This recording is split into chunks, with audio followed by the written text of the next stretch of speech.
Boa tarde a todos.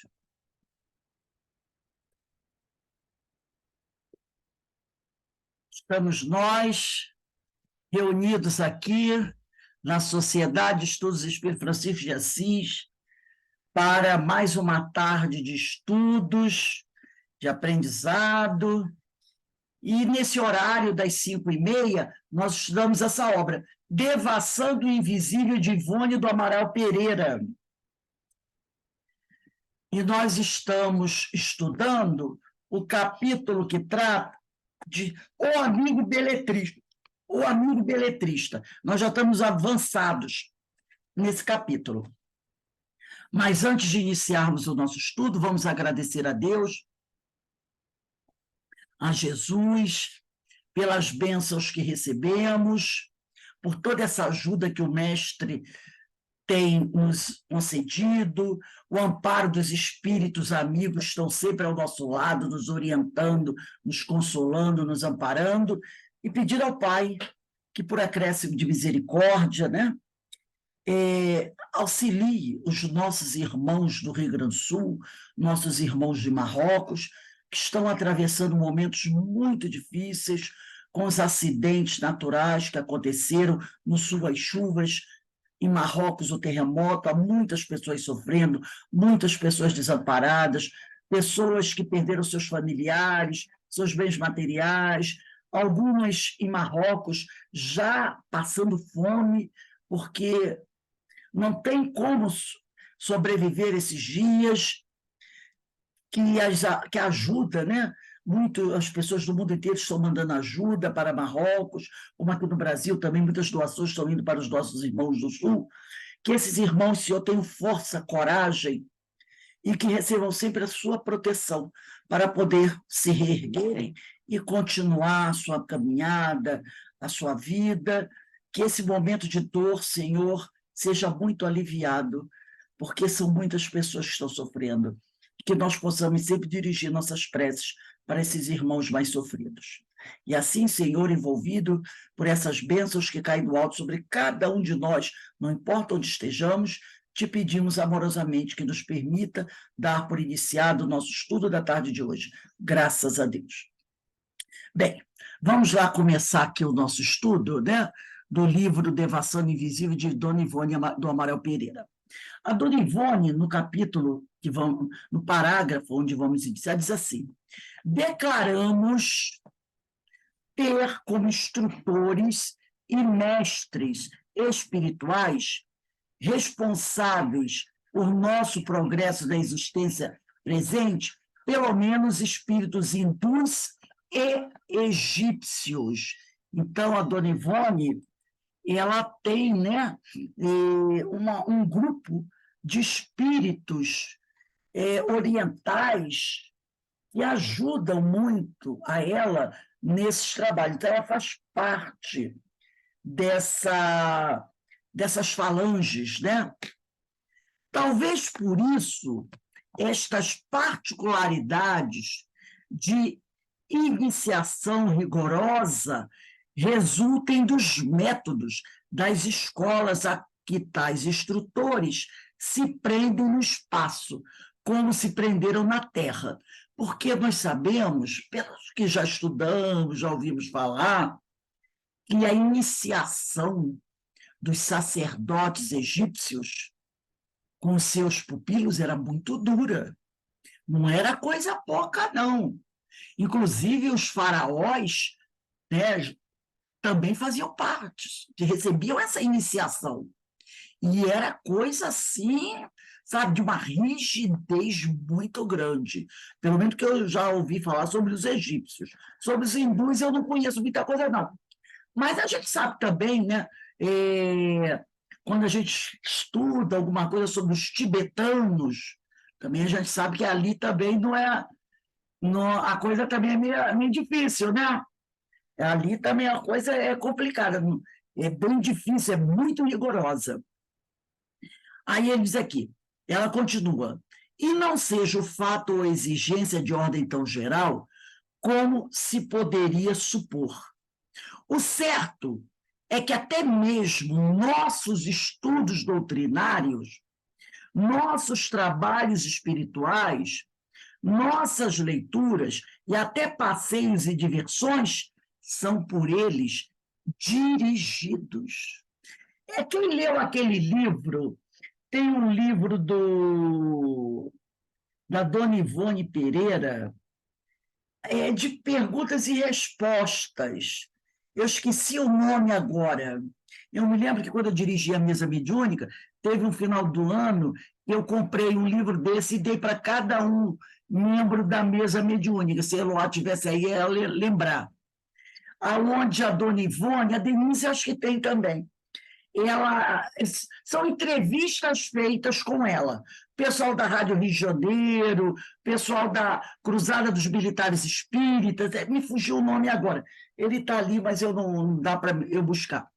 E nesse livro, ela conta, né, que muitas vezes ela queria fazer algumas coisas e eles não deixavam. Eu me lembro que uma vez ela disse que ia uma festa. Eu vou à festa. E não me lembro se foi Charles, disse, não, você não vai à festa. Você vai ficar em casa. E ela disse, eu vou à festa. Porque ela, sabe, enfrentava. Da mesma maneira, quando ela disse assim, eles disseram para ela, você não vai casar. Ela, eu vou casar sim. Ela ficou noiva 3 vezes. E ele dizia para ela, você não vai casar. Dessa encarnação não tem essa coisa para você. E ela namorava e ficava noiva. Aí o noivado do que à frente. E nesse dia ele falou para ela, você não vai à festa. E ela bateu o pé, eu vou à festa, eu vou à festa, eu vou à festa. Se arrumou, saiu de casa, ela contando nesse livro. Saiu de casa e quando ela estava passando pelo corredor do lado da casa dela, escorregou, quebrou a perna. Ela escorregou e quebrou a perna, não foi à festa. Aí, ó, pelos caminhos da mediunidade serena, é isso mesmo, pelos caminhos da mediunidade serena. São uma série de entrevistas, a equipe da Rádio Rio de Janeiro, se eu não me engano, da Cruzada dos Militares Espíritas, e tem uma também que eu acho que é o Altivo. O Altivo. Então, eles fazem várias perguntas maravilhosas. Nós vamos estudar esse livro. Eles fazem perguntas para ela sobre tudo, e ela vai respondendo e contando as coisas, entendeu? Então, tem esse caso, que ela se arrumou toda, se empetecou, e quando ela vai passar no corredor, ela escorrega e quebra a perna. Não foi a festa. Então, eles eram muito rígidos com ela, né? Então, assim, sob o máximo rigor e método invariável. Então, aqui, ó, o certo é que é ter mesmo nossos estudos doutrinários, nossos trabalhos espirituais, nossas leituras e até passeios e diversões são por eles dirigidos sob o máximo rigor e método invariável. E quanto à renúncia, tudo isso a nos custado. Queria aprender a tocar piano, não pôde aprender a tocar piano. Queria casar, ter filhos, formar família, não pôde. Escolhe os livros que devemos ler, suspendendo, por vezes, leituras doutrinárias para que não sobrevenha o fanatismo. Porque, às vezes, a pessoa começa a estudar um tema só. Eu só quero estudar mediunidade. E só mediunidade, só mediunidade, só mediunidade, só mediunidade. Esquecendo que tem o quê? Tem a filosofia, tem o evangelho, não é? Tem pessoa, eu só quero ciência. Aí a pessoa só estuda ciência espírita, e esquecendo os outros temas. Aí quando você diz assim, vamos estudar o evangelho, pega aí a Bíblia, olha, vamos ler, olha, lembra Isaías 53, nunca mais vou esquecer aquilo. Em Isaías 53, Bíblia, você é crente, isso é coisa de igreja, entendeu? Evangélico, fica estudando Jesus, fica estudando parábolas, que às vezes a pessoa, mas eu estou estudando o livro espírita, perispírito, né? Centro de força, sua ciência. E aí? Então a pessoa pensa que fanatismo só dá nas outras religiões? Não, não, não. Então ela diz aqui, e advertem-no da inconveniência dos jornais, aquela coisa de todo dia 3, 4, 5, entendeu? Tudo tem que ser equilibrado. Aquela pessoa que fica, acorda de manhã, celular para. Aí começa. Pá, pá, pá, pá. Qualquer minutinho que para, pega correndo o celular. Tem gente que é assim, né? Entre uma aula e outra, por exemplo, está na casa espírita, vai fazer 2 cursos. Faz o primeiro curso, aí termina, tem um intervalo de 15 minutos para ver o segundo curso, está dentro da casa espírita. Pega o celular e fica lá, corre para a cantina, fica lá, depois vê o segundo curso. Terminou o segundo curso, vem a palestra. Deu intervalozinho, terminou, toca. Tem gente que não é assim? Tem. Tem gente que é assim. Tem gente que é assim.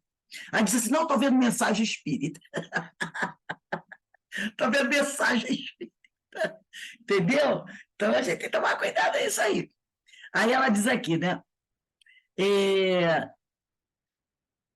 Apontam-nos as horas de trabalho, as companhias e os amigos, os centros espíritas a frequentar, desviaram-nos o matrimônio das preocupações desde antes dos 20 anos. Já cortaram a ilusão dela antes dos 20 anos sobre casamento. E se amargura escolhemos, insistindo em ilusões do gênero, como casamento, como tocar piano, reconhecemos que provieram da desobediência aos seus conselhos. As dores e dificuldades que ela teve foi porque, muitas vezes, ela desobedeceu a eles. Porque nessa encarnação, todos nós sabemos a história de Dona Ivone, né? Das dificuldades, ela reencarnou com uma série de dificuldades, uma série de problemas para resolver. Então, ela veio para trabalhar a mediunidade. Mas como ela era um espírito rebelde, ela mesmo diz isso, que a prova do perdão foi a mais difícil para ela precisava ter o quê? Ó, linha dura. Porque se ela tivesse coisa, ela talvez tivesse incorrido no mesmo erro do passado. Então, ela precisava de linha dura. Então, os orientadores dela eram linha dura, porque ela era muito rebelde. Ela desobedecia. Mesmo assim, ele sendo linha dura, ela desobedecia. E ela diz aqui, se ela teve sofrimento, se ela colheu muito sofrimento, foi porque ela insistiu em ilusões do gênero e porque ela desobedeceu aos conselhos deles. Eles disseram para ela, você não vai ter essa reencarnação, não vai ter isso, não vai ter aquilo. E ela dizia assim, eu vou. Aí batia contra a parede, né? Olha aqui, pertencendo a uma família na qual havia bons intérpretes da música, a família dela era ligada à música, fomos impossibilitados igualmente de estudá-la. Não obstante a grande vocação, ela tinha vocação, pois nos diziam os instrutores hindus, vendo-nos insistir nas tentativas de um curso de piano. Somente um caminho deverá existir à tua frente, a doutrina do Cristo Consolador. Então, ela parece que ela até comprou o piano, mas o piano ficou lá, porque ela nunca pôde pagar o curso do piano. Ele sabe, não, nessa encarnação, para você, só a doutrina do Consolador. Esquece o resto. No futuro, quem sabe? Olha só o que eles disseram para ela. És espírito reincidente em erros graves. Não é coisinha boba, não. Não é porque você quebrou um copo, não. A quem se cogita do invisível de auxiliar a se erguer. Então, ele está dizendo aqui, ó, nós aqui do espaço, estamos buscando ajudar você a se reerguer, Agora que a seleção dos valores existentes no planeta será feita para o advento da luz. Olha o que ele está dizendo aqui para ela. És espírito reincidente em erros graves, a quem se cogita, quer dizer, nós estamos aqui, né, a pedido do Senhor, para ajudar você a se reerguer. Aí olha essa frase agora. Ó, agora que a seleção dos valores existentes no planeta será feita para o advento da luz. Então, ele está dizendo para ela que nós estamos vivendo um momento em que os valores existentes, que vai haver uma seleção no planeta Terra dos valores aqui existentes para o advento da luz. Quer dizer, estamos no período, estamos nos aproximando da época da regeneração. E você vai fazer parte disso. Mas para que você possa fazer parte disso, você precisa se reerguer. E essa tarefa, com você, vai ser complicada, por causa do seu passado. Então, não vai adiantar falar com você assim, querida Ivone. Não vai ser assim. Com você vai ter que ser, ó, linha dura, porque você é rebelde e reincidente. O querido Ivone não vai funcionar com você. Vai ter que ser dureza. Por isso, seus mestres serão linha dura. Aí ele diz aqui, ó, a música virá mais tarde, com o dever cumprido. Percebeu? Obterás compensações às lágrimas que chorares pela impossibilidade desse ideal. Você vai chorar porque você quer muito, mas depois você vai ver que você vai receber compensação, que valeu a pena. Aí eu trouxe aqui, só para a gente trabalhar isso mais um pouquinho. Eu sempre falo disso, né? Que eu sempre trago para mim também. E eu trouxe para a gente relembrar mais uma vez. Para relembrar mais uma vez. Porque é o que está para Ivone. Livro Emmanuel, capítulo 11, Mensagem aos Velhos. Aí aqui eu peguei, esse é o item 11.2, tá? Capítulo 11.2. Vamos ler junto, que isso aqui é uma coisa para a gente nunca esquecer.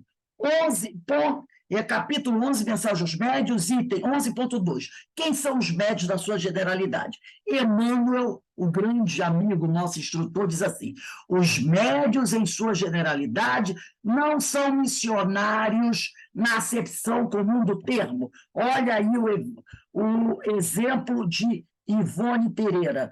Não são, né, missionários. São almas que fracassaram desastradamente, que contrariaram sobremaneira o curso das leis divinas e que resgatam, sob o peso de severos compromissos e ilimitadas responsabilidades, o passado obscuro e delituoso. O seu pretérito, o seu passado, muitas vezes, se encontra enodoado de graves deslizes e de erros clamorosos. Repara que Emmanuel só usa essas palavras fortes. Quase sempre são espíritos, né? Ele usa esses adjetivos, né? Ele puxa nas cores. Quase sempre são espíritos que tombaram dos cumes sociais pelos abusos do poder, da autoridade, da fortuna e da inteligência. E que regressam ao orbe terráqueo, né? Que regressam pela reencarnação aqui, à Terra, para se sacrificarem, é o caso dela, em favor do grande número de almas que desviaram das sendas luminosas da fé, da caridade e da virtude. São almas arrependidas que procuram arrebanhar todas as felicidades que perderam, reorganizando com sacrifícios. Olha aí, tudo quanto esfacelaram nos seus instantes de criminosas arbitrariedades e de condenável insânia. Continuando aqui. Item agora 11.3. As oportunidades do sofrimento. As existências dos médios, em geral, têm constituído romances dolorosos, vidas de amargurosas dificuldades em razão da necessidade do sofrimento reparador. Suas estradas do mundo estão repletas de provações, de continências e desventuras. Faz-se, porém, necessário que reconheça o ascetismo. O ascetismo é aquela vida de renúncia, né? É aquela vida ali voltada para o trabalho. Então, e o padecer como belas oportunidades que a magnanimidade da providência lhes oferece, para que restabeleçam a saúde dos seus organismos espirituais. Percebeu? Para restabelecimento, não é da saúde do corpo, não. É da saúde dos seus organismos espirituais, do seu perispírito, combalidos dos excessos de vidas mal orientadas, nas quais se embriagaram a sociedade com os vinhos sinistros do vício e do despotismo. No caso da dona Ivone, que, se eu não me engano, se suicidou 3 vezes em vidas anteriores. Humilhados, imagina como não estava o perispírito dela. Humilhados e incompreendidos, faz-se mistério, faz-se preciso que reconheçam todos os benefícios emanentes das dores que purificam e regeneram. Lembra quando nós estudamos sobre a família, sobre a educação? Quando a educação que recebe dos pais não dá jeito, virão as dores. E é preciso reconhecer os benefícios das dores na purificação e na reeducação, trabalhando para que representem, de fato, o exemplo da abnegação e do desinteresse, reconquistando a felicidade perdida. Aí nós vamos aqui, para o item 11.4, necessidade da exemplificação. Todos os médios, para realizarem dignamente a tarefa a que foram chamados a desempenhar no planeta Terra, necessitam identificar-se com o ideal de Jesus. Por isso que ele falou aqui para ela, né? Que ela vai ter que se entregar ao Consolador, né? Ao Evangelho. Aqui, somente o caminho deverá, está aqui no livro Devassando Invisível, somente o caminho deverá existir à tua frente, a doutrina do Cristo Consolador. Olha aí. Né? Então, todos os médios, para realizarem dignamente a tarefa que foram chamados a desempenhar no planeta, necessitam identificar-se com o ideal de Jesus, buscando para alicerce de suas vidas o ensinamento evangélico em sua divina pureza. A eficácia de sua ação depende do seu desprendimento e da sua caridade, desprendimento das coisas materiais, necessitando compreender em toda amplitude a verdade contida na afirmação do Mestre: dai de graça o que de graça recebeste. Devendo evitar na sociedade, ela também não falou aqui que eles controlavam, né, até os divertimentos que ela queria, né, até o que ela lia, eles faziam um controle total sobre ela, né? Ela diz aqui, o certo é que até mesmo nossos estudos doutrinários, nossos trabalhos espirituais, nossas leituras e até passeios e diversões são por eles dirigidos sob o máximo rigor e método invariável. Olha só. Então, devendo evitar na sociedade os ambientes nocivos e viciosos, podem perfeitamente cumprir seus deveres em qualquer posição social a que forem conduzidos, sendo uma de suas precípuas obrigações melhorar o seu meio ambiente, com o exemplo mais puro de verdadeira assimilação da doutrina de que são pregoeiros.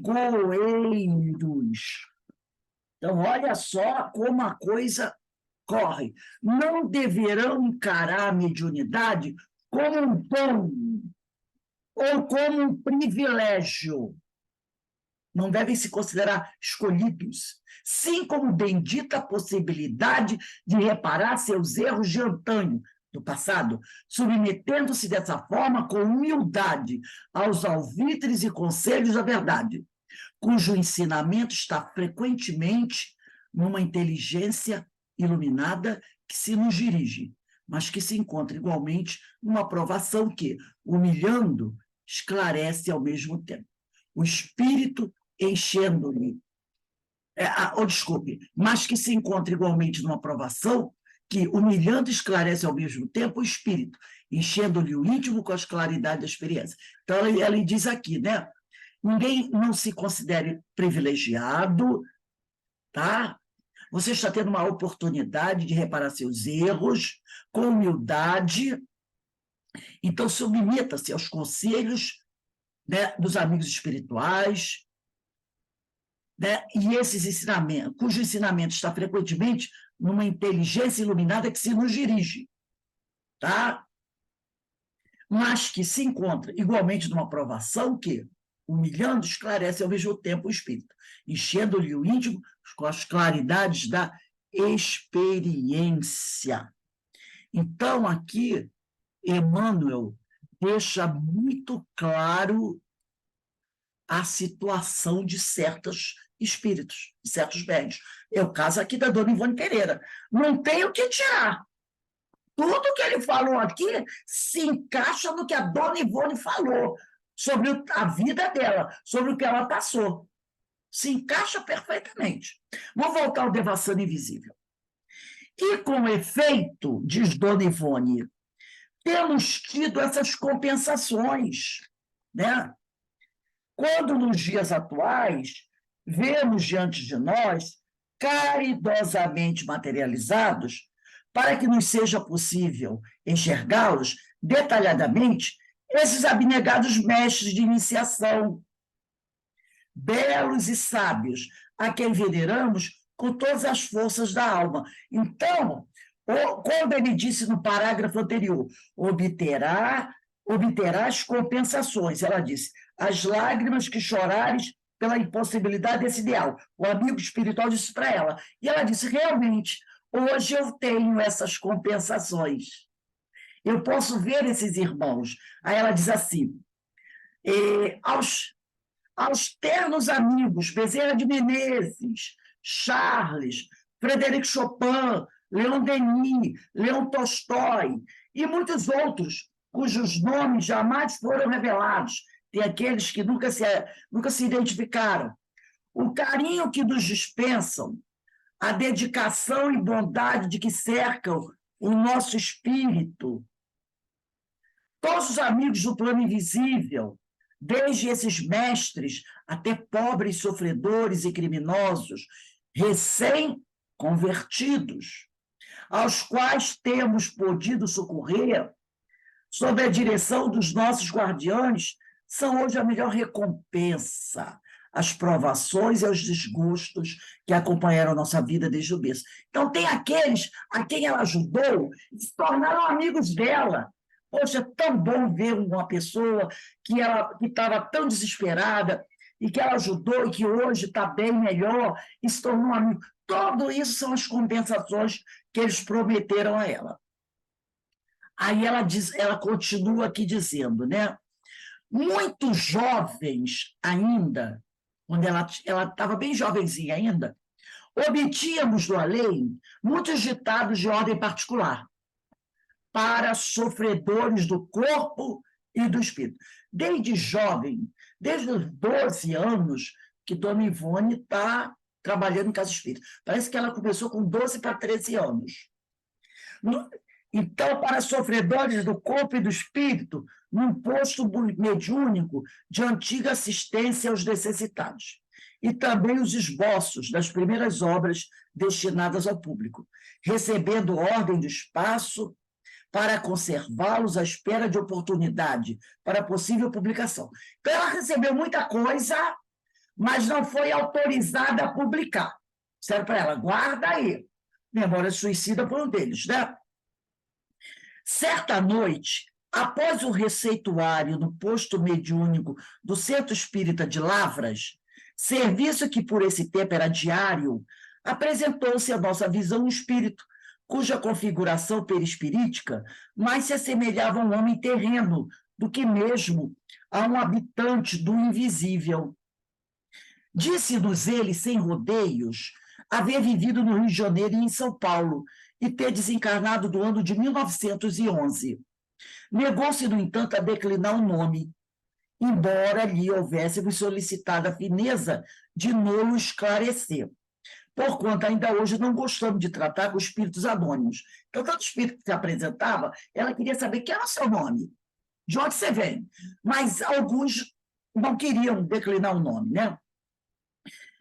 Não obstante, ele declarou ter sido escritor beletrista, e que, então, apesar de desencarnado, alimentava ardente desejo de continuar escrevendo, pois que, como espírito, descobrira na vida dos homens e nas recordações de outros espíritos, como ele, desencarnados, assuntos preciosos para romances, novelas e estudos psicológicos, de grande interesse para o público. Então, era um espírito que queria escrever através dela. Convidou-nos, após a segui-lo em espírito, para que nos descrevesse o primeiro caso ou tese que desejava ditar por nosso intermédio, visto que simpatizava exatamente com nossa pessoa e sabia como acionar a mente mediúnica para escrever um trabalho longo. Ele conhecia a técnica de acionar uma mente de um médium como ela para poder começar a psicografar. Esperava, porém, poder narrá-lo de viva voz. Ele queria narrar para ela, principalmente antes de iniciar o ditado psicográfico, pois que se pudéssemos penetrar com a própria visão o que ele já estabelecera na mente como em trecho da sua história, fácil se tornaria um ditado. A escrita, quer para ele, quer para nós, pois bastaria pequeno impulso vibratório de sua mente para que o entendêssemos bem e acelerássemos a tradução, uma vez que já encontrariam em nosso pensamento os elementos principais, tornando assim dispensável criar em nosso cérebro a força de radiações e sugestões qualquer cena no panorama. Ele queria levá-la para um ambiente onde ela pudesse ver as cenas, como as outras obras já aconteceram com ela, as cenas, o ambiente, para entrar em contato com a história antes dele ditar. Porque aí, quando ele ditasse, ela já teria tudo na mente dela. O discurso interessou-nos. Ela ficou interessada, dona Ivone. O discurso interessou-nos. E não só o consideramos bonito, como até lógico. Não obstante, apesar disso, oramos, confiando-nos fervorosamente a assistência dos mentores espirituais, pedindo mesmo o seu auxílio, porque somente nos interessariam acontecimentos mediúnicos que se pautassem pela obediência às leis da verdade. Então, ela já tinha aprendido que o objetivo da obra espírita é o quê? Esclarecer, orientar. Esse é o objetivo da obra espírita. É trazer um conteúdo doutrinário que ajude as pessoas a se melhorarem. Não é trazer romance e água com açúcar, tá? Que nem aquelas revistinhas Júlia, né, do ano passado. Não é esse o objetivo da obra mediúnica. O objetivo da obra mediúnica é esclarecer, é ajudar as pessoas a aprender, a crescer. Esse é o grande objetivo da obra mediúnica, né? Inclusive, eu vim aqui passando aqui no anterior, onde eles colocam isso, né? O objetivo da obra mediúnica. Deixa eu só ver aqui, se eu acho aqui, só para a gente colocar. Isso mesmo, né? A ideia é essa mesma. O objetivo da obra mediúnica é isso, é o esclarecimento, né? É trazer temas que sejam úteis às pessoas, é a elevação, né, de vistas, Esse é o grande objetivo da obra mediúnica. Não é ficar contando romancezinhos, água com açúcar, nada disso. É que eu não estou achando aqui, eu queria colocar, pegar como eles colocam. Mas a ideia é essa mesmo. A ideia é essa mesmo, né? E eu sempre gosto de marcar certas coisas, nesse eu esqueci. Mas é isso mesmo. São coisas elevadas. Esse é o grande objetivo da obra mediúnica. E aí ela, né, como ela disse, porquanto somente nos interessariam acontecimentos mediúnicos que se pautassem pela obediência às leis da verdade e fossem do agrado deles próprios, os guardiães. Aquecemos, pois, e atendeu ao visitante, seguindo em corpo astral, desde que os guias não impedissem o intento. Ela agora estava obediente, né? Porém, somente o faríamos na noite seguinte. Entretanto, nenhuma intuição, nenhum conselho nos aclarava a indecisão. Os instrutores, só molha o pacote, tá? Os instrutores não desejavam intervir e compreendendo, então, seu assunto pertinente ao nosso livre-arbítrio. Eles disseram assim: não, não, não, não, você já tem as orientações, você já sabe o que fazer, entendeu? Deixaram por conta dela. Afinal de contas, né? Ela já sabia como agir. Na noite seguinte, dormimos sossegadamente o primeiro sono, sem que nenhuma normalidade sucedesse, como só ia acontecer, dado que o desprendimento apenas se verifica achando-se o médio desperto, condição para que se processe o sono magnético.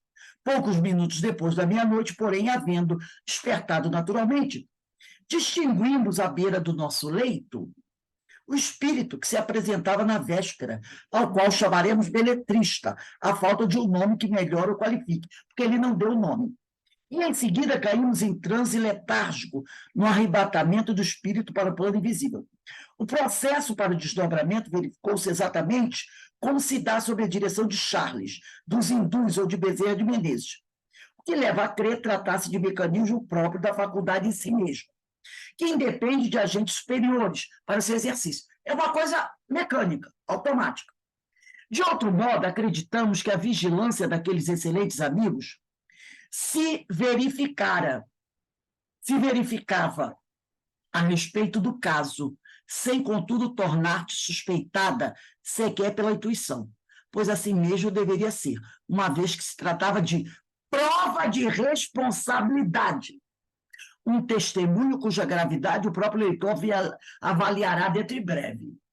Era uma prova de responsabilidade. Então, os mentores eram assim, ó, não vamos intervir. Ela tem livre-arbítrio, que é conhecimento já. Afastar do nosso espírito do corpo carnal, foi-nos possível examinar melhor, que agora ela desdobrada, ela pode avaliar melhor a configuração desse habitante do invisível. Porque, olha só, quando ela estava, ela diz assim no início, certa noite, após o receituário do posto mediúnico do Centro Espírita de Lava, serviço que por esse tempo era diário, apresentou-se a nossa visão. Ela estava no estado de vigília, depois do trabalho, e o espírito se materializou na frente dela. Ela não estava desdobrada. Ela não estava desdobrada. E ela viu o espírito materializado, mas ela estava em estado de vigília. Aqui, agora, ela está desdobrada. Não tem a influência do corpo. Como ela o conheceu, ela o viu a primeira vez. E aí ela pode examiná-lo melhor, porque eles estão mais ou menos, vamos dizer assim, no mesmo padrão. Entendeu? Ela está deslocada do corpo, ela está em espírito, e ele também. Agora ela tem uma visão melhor dele. entendeu? Sem a influência do corpo. Então, ela assim, afastado do nosso espírito do corpo carnal, foi-nos possível examinar melhor a configuração desse habitante do invisível, que tão atenciosamente nos procurava. Ela agora vai ter uma visão melhor dele, porque ela não conseguiu ter antes, porque ela estava encarnada, ela estava do corpo, que tão atenciosamente nos procurava para o trabalho no seio da doutrina, por nós esposada. Compreendemos imediatamente, quando ela olhou para ele melhor, por estar desdobrada, teve uma visão melhor dele, mais completa, né, com mais minúcias, ela percebeu tratar-se de entidade não evoluída moral espiritualmente. Quando ele se apresentou para ela a primeira vez, e ela estava no corpo, ela não percebeu isso.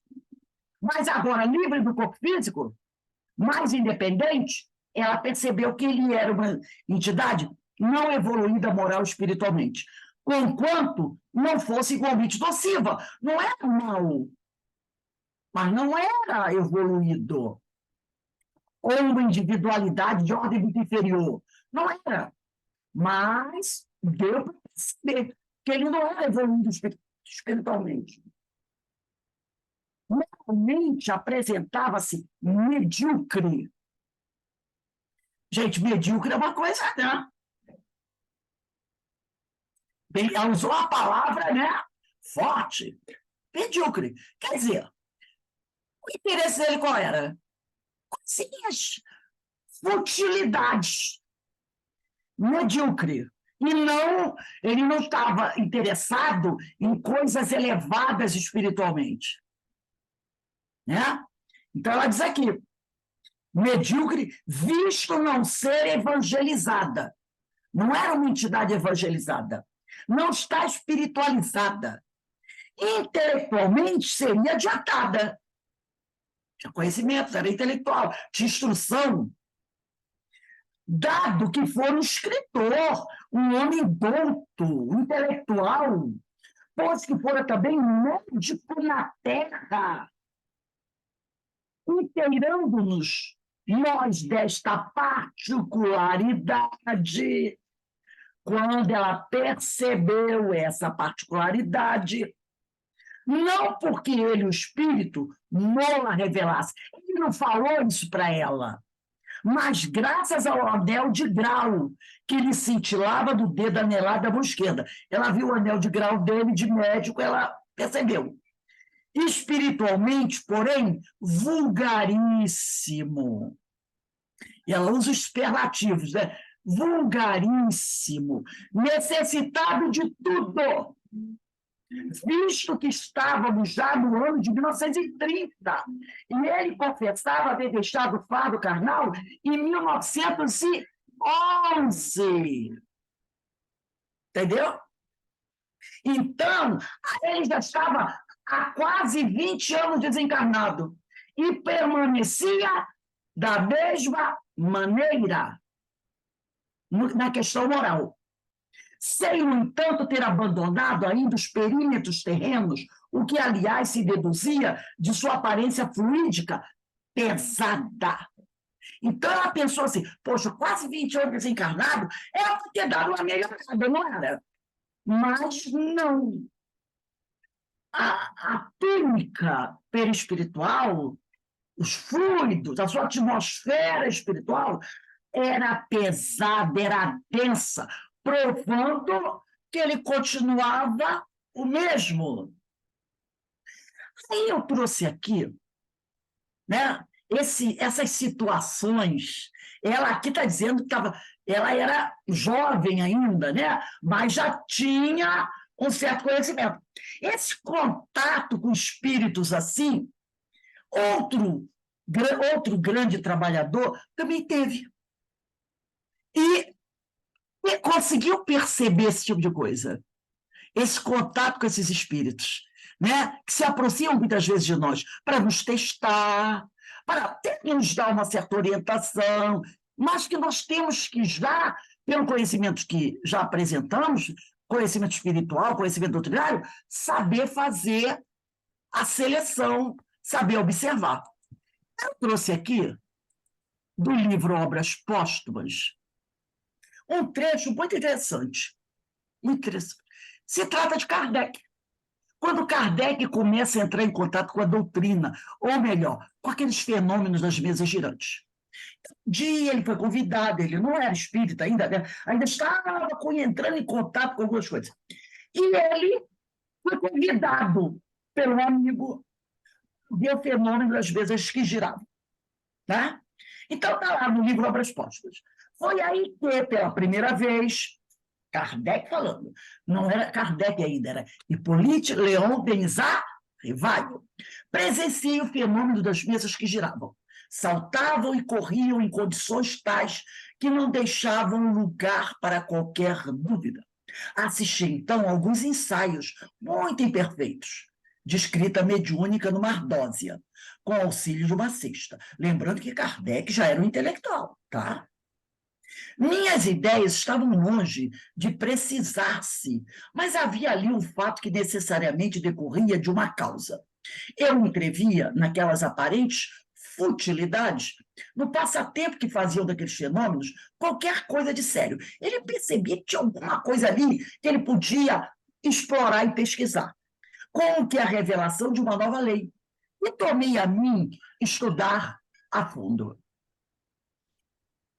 Bem depressa, a ocasião se me ofereceu de observar mais atentamente os fatos, como ainda o não fizera.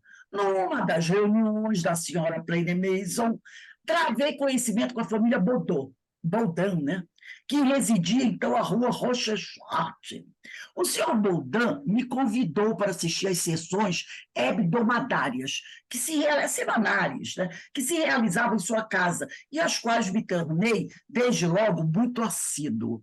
Eram bastante numerosas essas reuniões. Além dos frequentadores habituais, admitiam-se todos os que solicitavam permissão para assistir a elas.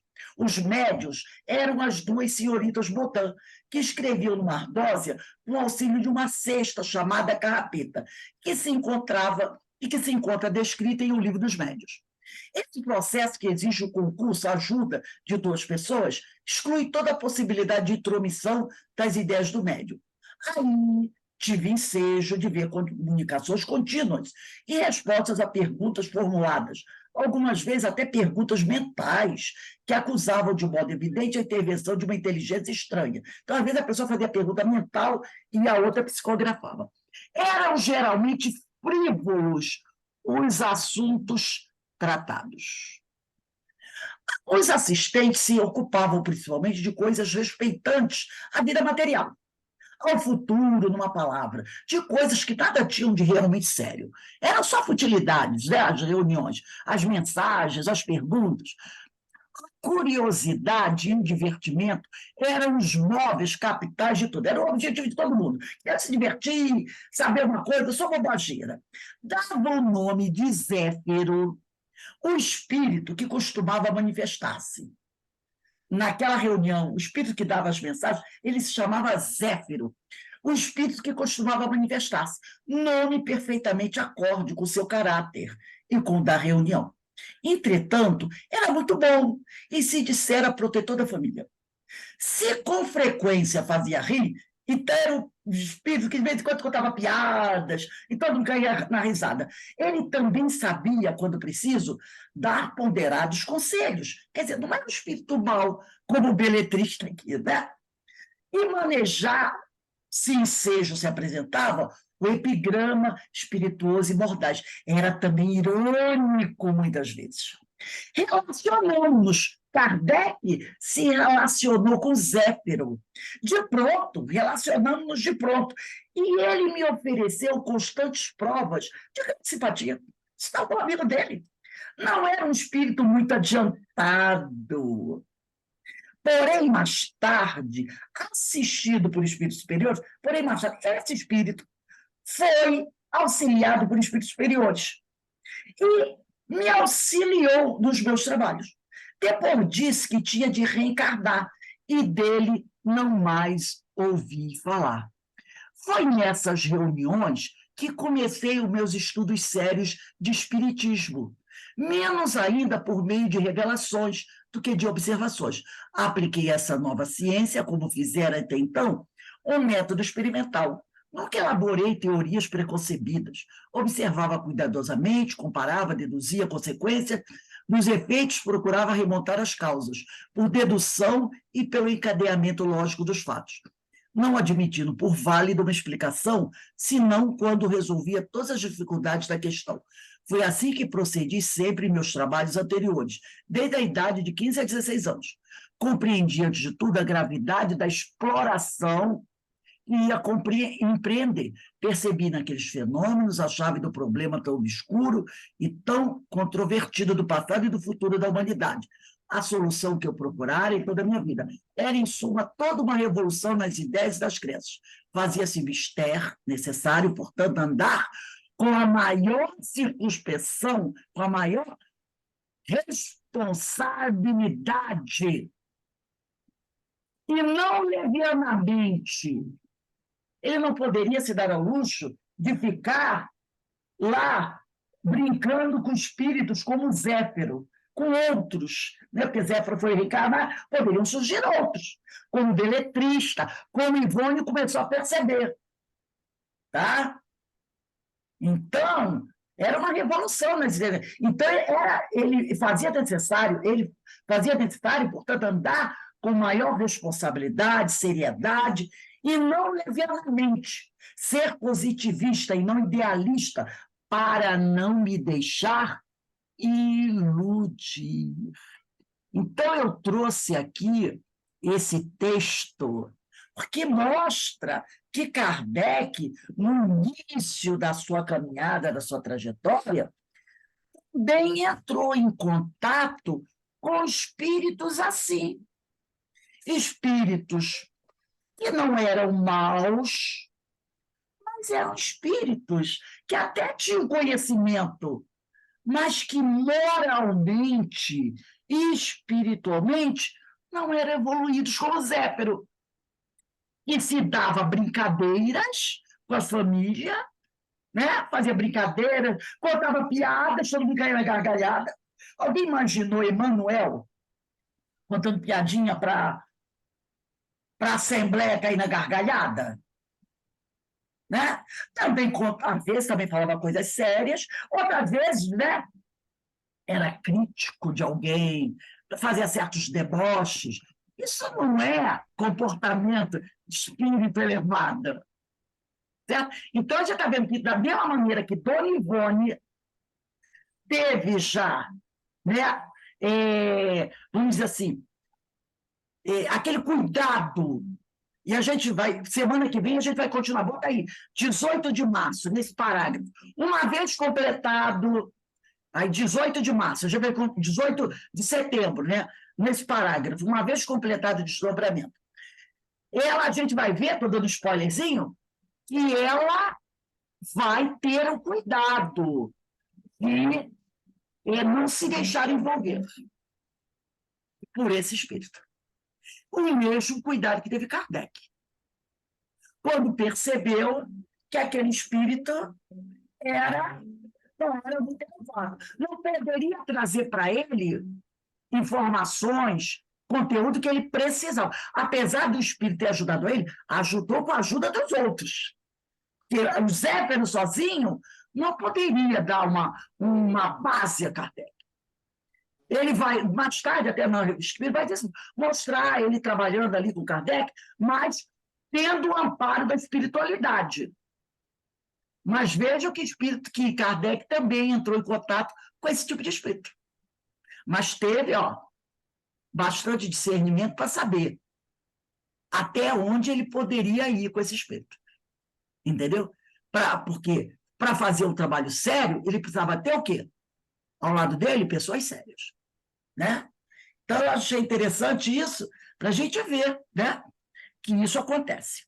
Então, gente, nós vamos encerrando aqui. Semana que vem a gente continua nesse próximo parágrafo, tá? Eu agradeço a Deus. Alguém gostaria de falar alguma coisa, comentar alguma coisa? Acrescentar alguma coisa? Por aí que a gente vê algumas obras assim, meio descartadas, né? Muito descartáveis. Muito descartáveis. né? E E aí, pelo título, a gente já sabe. Quando você pega o livro, tem aqueles títulos assim, né? Tchan, tchan, tchan, tchan, né? Aí você dá uma olhadinha assim, né? Aqueles romancezinhos Água com Açúcar, né? Que você já leu a primeira linha, igual essa novela que às vezes passa, você vê o primeiro capítulo, você já sabe o final. já sabe o que vai acontecer, tudo. E o final é a mesma coisa. Então, a gente tem que ter muito cuidado, né? Tem que saber, para isso a gente estuda, para saber separar o joio do trigo e não ficar perdendo tempo, né, gente? Com esse tipo de coisa. Então, meus irmãos, nós vamos encerrando aqui. Daqui a pouco a nossa irmã Ana Paula está aí para o nosso estudo. O tema hoje é Arar Orando, né? O livro Lâmpada Espírita, é o capítulo 36, um texto muito bonito.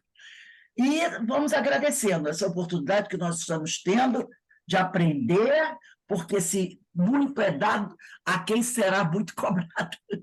Então, que nós possamos continuar a nossa caminhada aí. Eu vou pedir à nossa irmã Márcia Carolina, você pode fazer a nossa prece de agradecimento, por favor?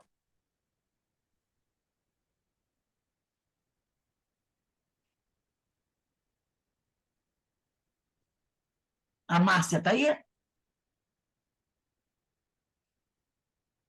Eu acho, eu acho que não, né? Eu acho que ela não ouviu, não deu. Ana Brito, você pode fazer a nossa prece? Eu tô, Rose, mas eu tô com a minha coluna travada, tá deitada. Então, minha filha, tá igual a minha. Então, a Márcia vai fazer aí a nossa prece. É a Márcia ou sou eu? É Márcia, Márcia. Tá.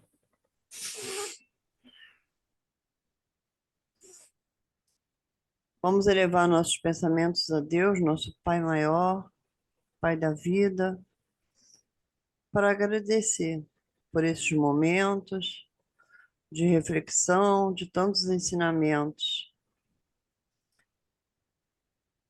E agradecer principalmente por essa irmã que trabalha incessantemente a nos trazer tantas informações para nos ajudar no nosso crescimento espiritual. Que esses fluidos que aqui foram gerados através do nosso amor, que possam ser direcionados principalmente para o Rio Grande do Sul, para Marrocos, para todos aqueles que sofrem, Pai. Obrigada, Senhor, por mais uma tarde de estudos. Graças a Deus. Graças a Deus. Bem, meus irmãos, vamos aguardar um pouquinho, tá? Que a nossa irmã Ana Paula já está chegando aí. Carmen, trabalho é seu, hein? Ararorando, ararorando. Daqui a pouco a gente está de volta para a nossa palestra pública, tá bom? Eu nem vou sair, que não vai dar tempo, vai ficar tudo para depois. Palestra.